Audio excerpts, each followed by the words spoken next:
Muy buenas noches, bienvenidos a Signo Pesos, la economía al alcance de su pantalla. Y estos son los temas claves de hoy. En vigencia, nuevos beneficios laborales, recorte en la jornada laboral y mayores recargos en días de descanso hacen parte de los cambios que ya están sobre la mesa. Las empresas están preocupadas por tantas cargas al mismo tiempo. Nos acompaña esta noche Alejandra Osorio, vocera de las micro, pequeñas y medianas empresas de Bogotá y la región. ¿Qué hacer para evitar un apagón? El país está en riesgo de que la energía producida no alcance para la creciente demanda. ¿En cuáles medidas son urgentes de adoptar? En minutos, las respuestas con el exministro de Energía, Tomás González. Acompañamiento inédito en el empalme. Por primera vez, la Contraloría General estará presente en las reuniones de empalme para el cambio de gobierno. ¿Cuál es el motivo? Les tenemos la explicación de un experto.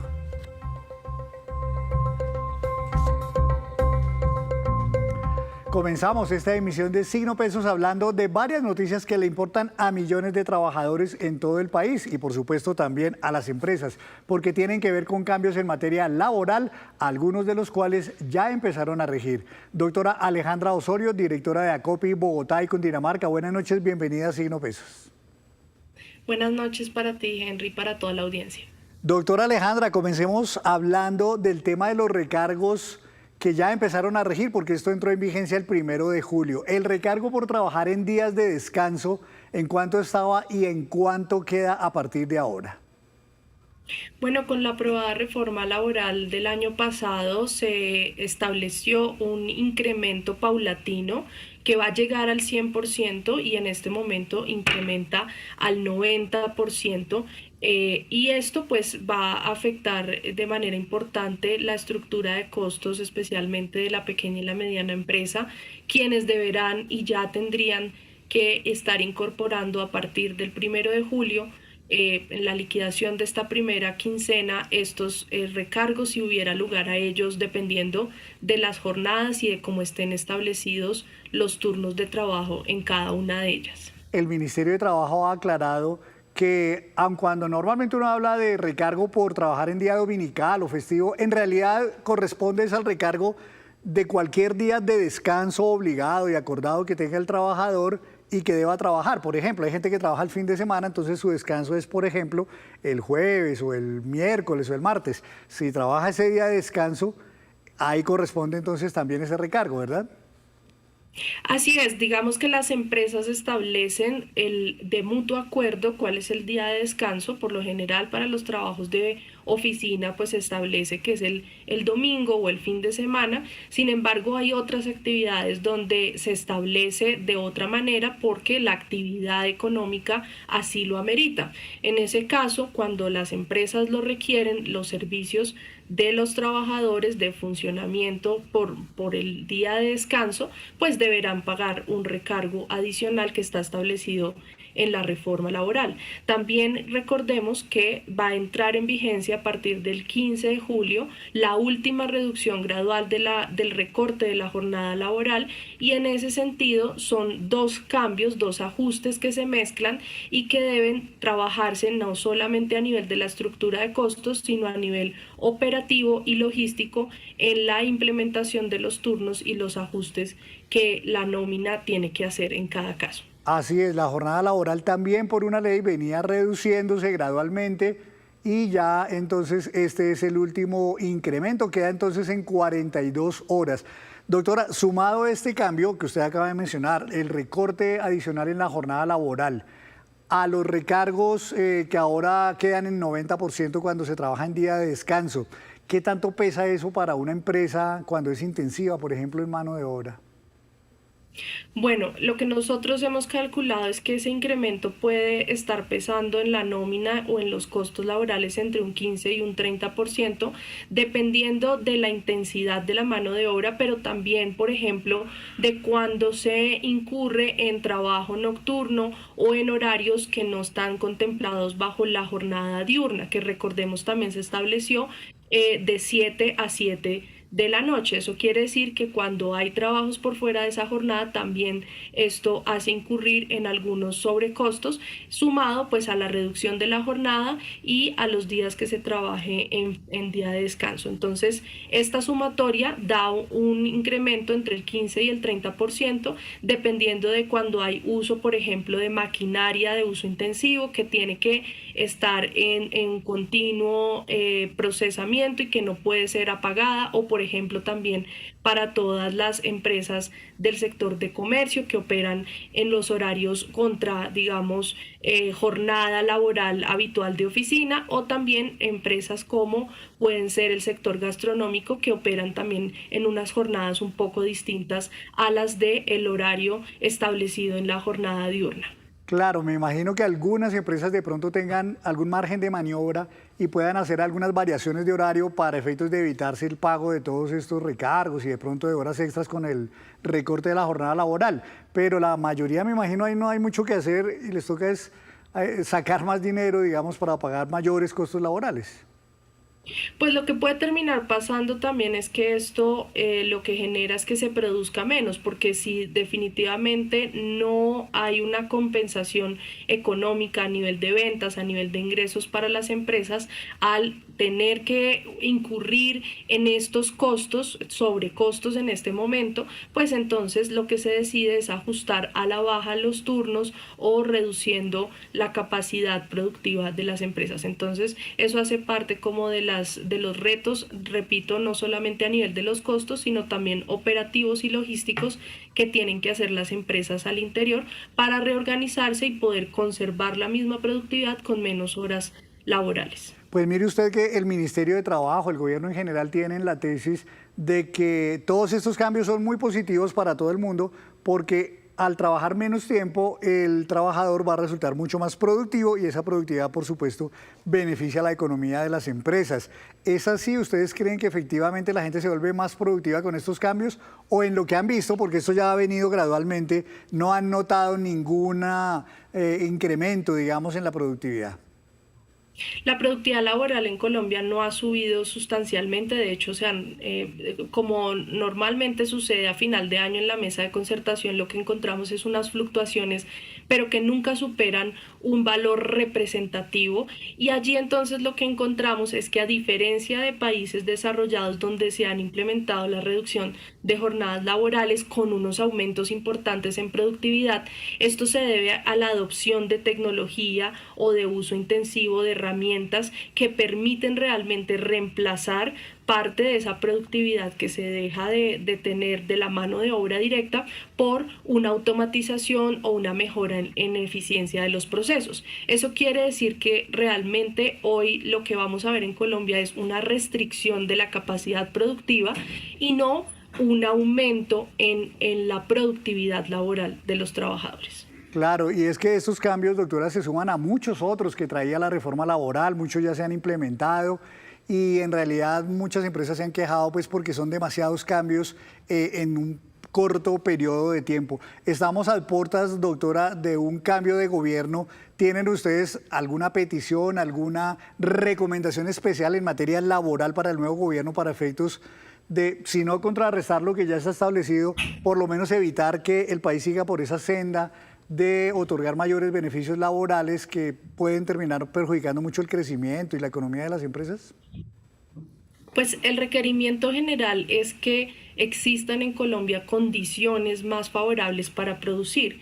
El problema no son solo los asuntos laborales. Si los asuntos laborales vinieran acompañados de, por ejemplo, unas mejoras en el costo que tiene la energía, en los costos que tienen también la infraestructura, la logística, entre otros, para exportar, por ejemplo, entonces uno encontraría una compensación de los costos laborales. Pero hoy lo que sucede es que Colombia cada vez es más costoso producir, y eso quiere decir que hay una menor capacidad para generar riqueza y por tanto para distribuirla. Y en ese sentido el llamado que hemos hecho es que se generen, que Colombia tenga una simplificación normativa, políticas diferenciales, generar mayor productividad para la pequeña y la mediana empresa a través de diferenciación en la tarifa de renta, por ejemplo, tema que hemos propuesto insistentemente desde ACOPI, compras públicas, entre otros muchos programas que ayuden es a mejorar el entorno competitivo, mejorar las condiciones de protección del mercado interno que le permitan a la pequeña y mediana empresa sobrellevar, y con eso se compensarían de muchas formas los costos laborales. Sin embargo, es muy probable que el nuevo gobierno plantee allí una hoja de ruta y nosotros pues estaremos abiertos a evaluar pues las propuestas que allí se establezcan. No creemos que haya viabilidad, por ejemplo, para reducir salario o para algunos cambios drásticos que fueron aprobados en la reforma laboral anterior, que ya se han ido incorporando y que van a generar unas consecuencias, sino que debe generarse con algún nivel de creatividad otras estrategias para mitigar ese impacto. El presidente electo Abelardo de la Espriella ha anunciado ya varias veces que está comprometido, digamos, con una reforma tributaria en donde, en cambio de elevar la carga fiscal para las empresas, al contrario, más bien se reduzca y de esa manera se genere un mayor crecimiento y también, ¿por qué no?, una mayor tributación, porque entonces se tributa con menos tarifas, con menos impuestos, pero por una dinámica mucho mayor de la economía en el país. ¿Ustedes creen que puede ser así, que efectivamente esto sea fácil de lograr en el país, o de pronto puede ser, digamos, anuncios de un gobierno que todavía no está enfrentando la crudeza, digamos, de lo que son las finanzas públicas y las dificultades para sacar reformas a veces tan, digamos, tan avanzadas como esa? Bueno, la situación fiscal del país es muy apremiante, tanto en el nivel de endeudamiento como a nivel del gasto público, que está en niveles muy elevados y que hoy necesita tener una reestructuración, teniendo en cuenta además que la mayor parte del presupuesto nacional tiene rubros muy inflexibles. Eso ha sido ampliamente analizado por expertos en esta materia. En materia tributaria, lo que nosotros hemos señalado es que debe existir una diferenciación en la tarifa de renta, que vamos a seguir proponiendo, porque hoy una pequeña y mediana empresa, está demostrado, tiene una tarifa efectiva superior a una tarifa efectiva que tiene una gran empresa, y consideramos que ese es un elemento de competitividad para mejorar y ampliar que sean cada vez más empresas las que tributen en Colombia.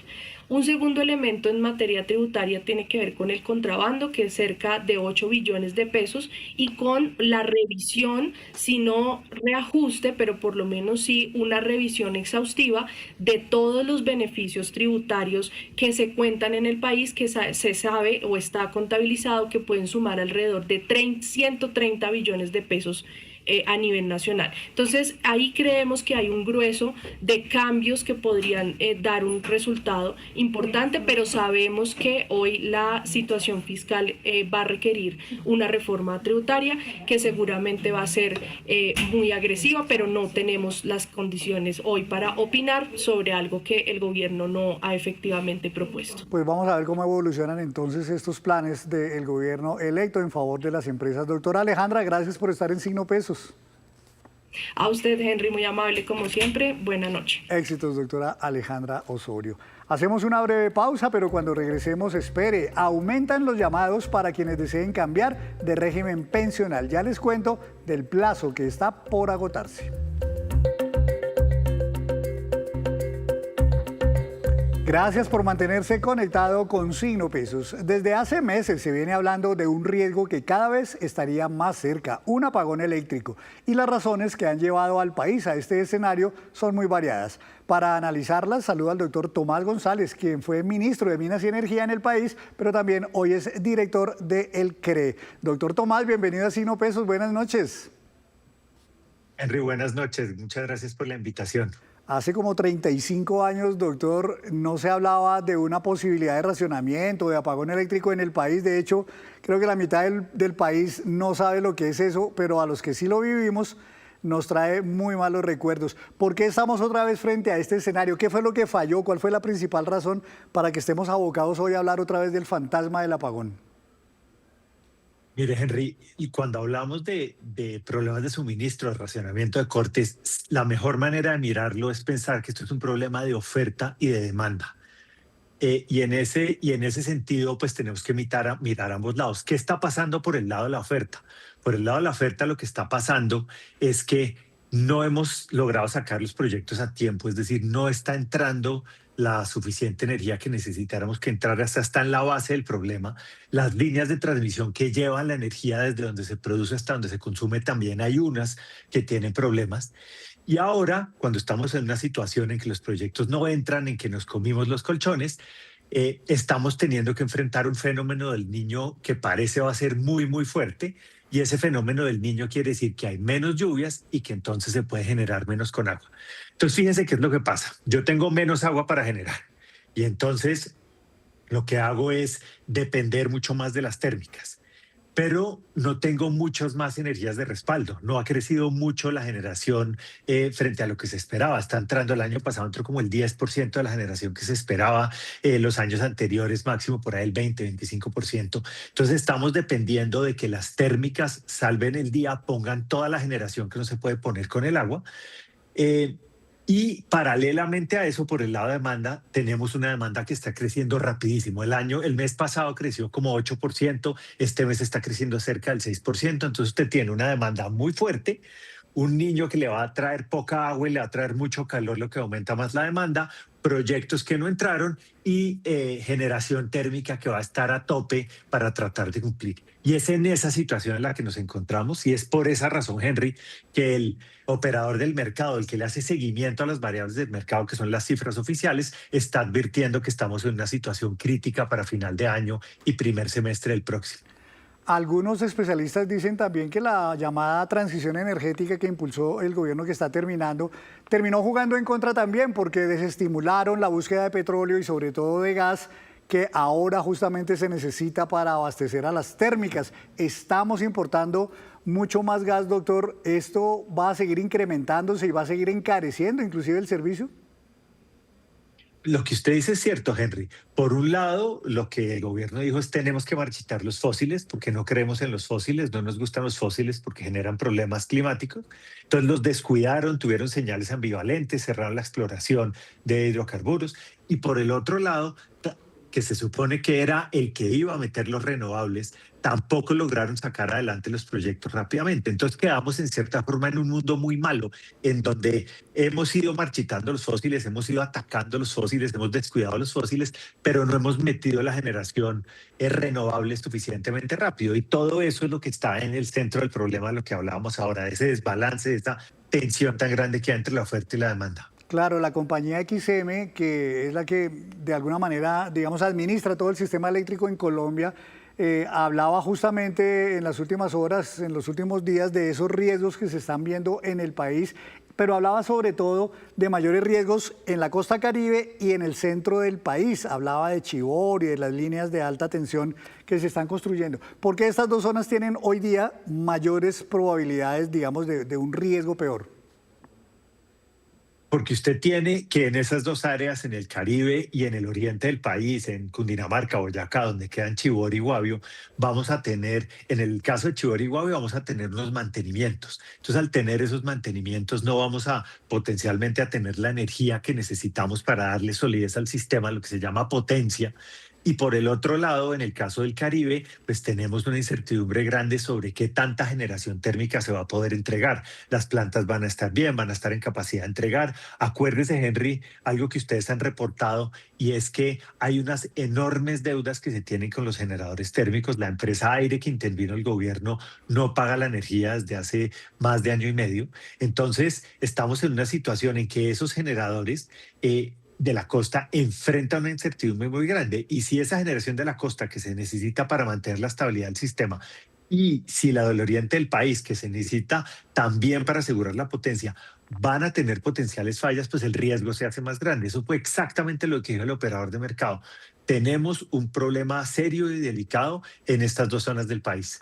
Doctor, como todo, cuando falta energía para atender toda la demanda, pues uno podría nivelar un poco las cosas ahorrando, como cuando hay mucho gasto y poca plata, entonces uno tiene que recortar gastos. Pero lo que uno está viendo, doctor, es que la gente no está ahorrando, da la impresión de que antes, como usted mismo lo mencionaba ahora, el consumo está descreciendo. Esto va a abrir mucho más ese déficit de energía que hoy día nos está faltando para estar tranquilos. Así es, Henry. Uno normalmente en estas situaciones se concentra en los problemas de la oferta, del lado de la oferta. ¿Qué puedo hacer para que entren más proyectos? ¿Qué puedo hacer para tener más energía disponible? Pero el otro lado del problema es la demanda. Si usted recuerda en 2015-16 que tuvimos un niño tan fuerte, se hizo un programa muy exitoso que se llamó Apagar Paga. ¿Y por qué fue exitoso ese programa? Porque lo que sabemos hasta la saciedad es que los llamados genéricos a ahorrar no tienen ningún impacto. En ese programa lo que se hizo fue que se le dijo a la gente, frente a su última factura, por cada kilovatio menos que usted consuma, le vamos a dar 450 pesos. Y por cada kilovatio extra que usted consuma por encima de su última factura, le vamos a cobrar 450 pesos adicionales. Entonces, lo que hizo eso fue generar una señal para que la gente empezara a ahorrar, para que tuviera un incentivo para ahorrar. Y el programa fue muy exitoso porque alcanzó a tener días con caídas de cerca del 10% en la demanda.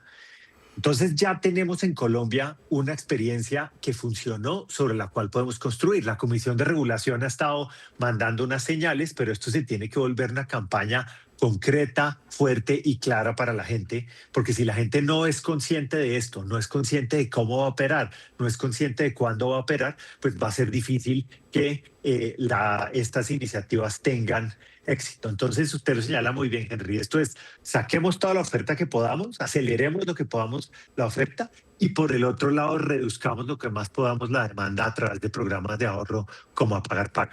Pues ya por cuestiones de que este gobierno está en sus últimas semanas, doctor Tomás, pues da la impresión de que va a ser el nuevo gobierno, el del doctor Abelardo de la Espriella, al que le va a tocar enfrentar con todas las herramientas esta posibilidad de un apagón. ¿Cuáles podrían ser, y usted que fue ministro de Minas lo debe tener muy claro, esas medidas, doctor, que se deberían tomar de primeras para efectos de contrarrestar en alguna medida, minimizar ese riesgo de un racionamiento eléctrico? Es cierto, Henry, que el próximo gobierno va a tener un bautizo de fuego en el tema energético, porque recibe una situación muy, muy crítica. ¿Qué se puede hacer? Por un lado, es muy importante que se paguen las deudas que tienen los generadores, que tiene la empresa aérea intervenida con los generadores térmicos y las deudas que genera en el sistema. Usted esos problemas de plata los puede solucionar rápido y esos son vitales para que no sea por falta de plata que no tengamos el combustible para generar. Eso se tiene que hacer desde el día uno. El nuevo gobierno ha sido muy serio en su planteamiento de reconocer que eso está y que van a buscar los recursos para atender esa deuda, lo cual es una buena señal. Por el otro lado, por el lado de la oferta, hay que mirar qué se puede hacer con los proyectos que hay, qué se puede acelerar, qué se puede tener listo, cómo impulsamos la oferta lo que más se pueda. Y eso se logra, Henry, sobre todo trabajando con las empresas de generación y con las empresas que están haciendo las líneas que están demoradas. Entonces, trabaje con las empresas, mire qué necesitan, mire cómo les puede ayudar, déles todo lo que necesiten para poner la mayor cantidad de energía en el mercado. Entonces, fíjese que en la práctica lo que tenemos que hacer es el programa de demanda que dijimos, ponerlo a funcionar con toda la visibilidad. Desde el punto de vista de la financiero, hay que pagar las deudas rápidamente para que se asegure que estén los combustibles para generar. Y por el lado de los proyectos, coordinarlo mejor los trabajos con el sector privado para ver qué se puede hacer. Desafortunadamente, en lo energético, no es mucho, en la cantidad de energía no es mucho lo que uno puede hacer en el corto plazo, pero en lo financiero sí. Entonces nos toca esas tres vías rápidamente a ver si logramos pasar esta situación tan difícil. Y si no para los primeros días del nuevo gobierno, tal vez para más adelante va a tocar pensar, doctor, en reformar ese tema de las consultas con las comunidades y el tema de las licencias ambientales, porque entiendo que muchos proyectos retrasados, de los que usted ha hecho mención, pues están justamente retrasados, es porque se enredaron en ese tema de las consultas y de las licencias. Así es, Henry. Yo creo que aquí hay una reflexión más de fondo y es que el país trazó una línea entre la protección ambiental y la seguridad energética. Y creo que lo que nos está demostrando la realidad es que esa línea quedó mal trazada. Se nos fue la mano en la protección ambiental y en la protección social, y eso lo estamos pagando con cargo a la seguridad energética. Entonces, lo que necesitamos es volver a trazar esa línea y volver a pensar cómo vamos a hacer para que en el país entren los proyectos a tiempo. No puede ser que tengamos situaciones en que los proyectos de las líneas de transmisión, por ejemplo, que deben entrar el año pasado, tengan 4,5 años en promedio de retraso. Líneas importantísimas han de estar en el 2015 y todavía no entran. está entrando entre el 10% entró el 10% de la generación que había entrado el año pasado y en los 5 años anteriores entró como el 20%. Entonces, es muy difícil que la gente pueda tener la energía si los proyectos no se pueden completar. Y en ese sentido tenemos que repensar esto, porque ese balance al país no le conviene, el balance que tenemos hoy al país no le conviene, lo pone sistemáticamente en riesgo y podemos terminar en un mundo mucho peor si además de las tensiones que hay a nivel local le sumamos las crisis que pueda haber por la falta de suministro de energía. Hay que repensar eso muy, muy en serio. Pues ahí sí podría sonar a chiste, pero como dicen por ahí, que Dios ilumine al nuevo gobierno, doctor, porque lo que le espera pues es complicado y se van a necesitar de mucha sabiduría para poder sortear esta dificultad. Doctor Tomás González, muchísimas gracias por estar aquí en Signo Pesos. A usted, Henry, por la invitación. Bueno el resto del programa. Claro que sí, muchísimas gracias. Cambiamos de tema porque hasta mediados de la próxima semana tienen plazo los trabajadores que están cercanos a su pensión para trasladarse, si así lo quieren, de régimen pensional. En la siguiente nota les contamos para quiénes aplica esto y cómo puede efectuarse ese cambio. El próximo 16 de julio vence el plazo de la llamada ventana de oportunidad, un mecanismo que permite a trabajadores que están cerca de su pensión trasladarse por última vez de Colpensiones a un fondo privado de pensiones o viceversa. Esta posibilidad aplica únicamente para quienes están en régimen de transición, es decir, a menos de 10 años de pensionarse y que además cumplen con un mínimo de semanas cotizadas, 750 semanas para las mujeres y 900 para los hombres. Antes de tomar cualquier decisión es obligatorio realizar la doble asesoría, un proceso gratuito en el que tanto la administradora donde está como aquella a la que le gustaría pasarse le presentan a usted una proyección sobre cuál es el régimen que resulta más conveniente para su caso. Es un proceso en el que uno llama al fondo en el que está, recibe la información sobre su historia laboral, sobre cuáles son las posibilidades de pensión en el fondo en el que está. El asesor da toda esta información y después uno la compara en una segunda llamada con el fondo al cual uno quiere trasladarse. Si después de la doble asesoría decide cambiarse de régimen, la solicitud deberá radicarse a más tardar el 16 de julio de forma virtual o presencial ante la administradora a la que desea trasladarse. Se estima que poco más de 1 millón de personas podrían beneficiarse, pero hasta el momento menos de 200.000 lo han hecho.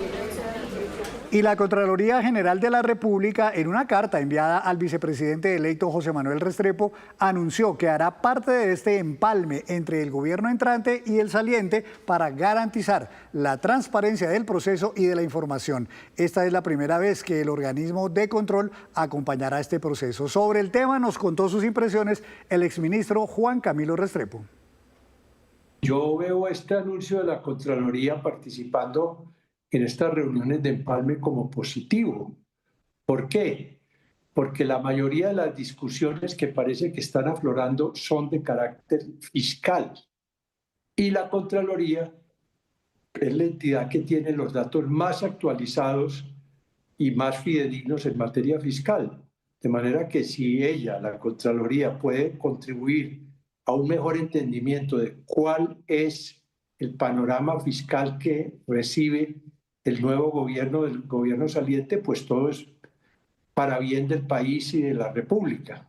Yo no recuerdo que esto se hubiera dado antes, pero tampoco recuerdo que un gobierno entrante hubiera recibido una situación fiscal tan terrible y tan desorganizada como la que está recibiendo del gobierno Petro. De manera que no es lo usual que la Contraloría participe en este proceso de empalme, pero es necesario ante la gravedad de la situación y el tono, sobre todo agresivo, que se está percibiendo en empalmes que solían ser cordiales y fidedignos en el pasado. Y antes de despedirnos, los dejo con este dato. La firma Sport Radar realizó una encuesta entre miles de usuarios sobre quién ganará la Copa Mundial de la FIFA 2026. El top 5 de favoritas en esta encuesta resultaron ser Francia, lo creen el 33%, Argentina el 16%, Inglaterra 14%, España 13% y Portugal 7%. Pero esta selección, Portugal, fue eliminada precisamente esta tarde al perder contra España. Así terminamos por hoy. Los esperamos mañana con una nueva emisión y toda la información económica que usted necesita saber. Esto es Signo Pesos, la economía al alcance de su pantalla. Feliz noche para todos.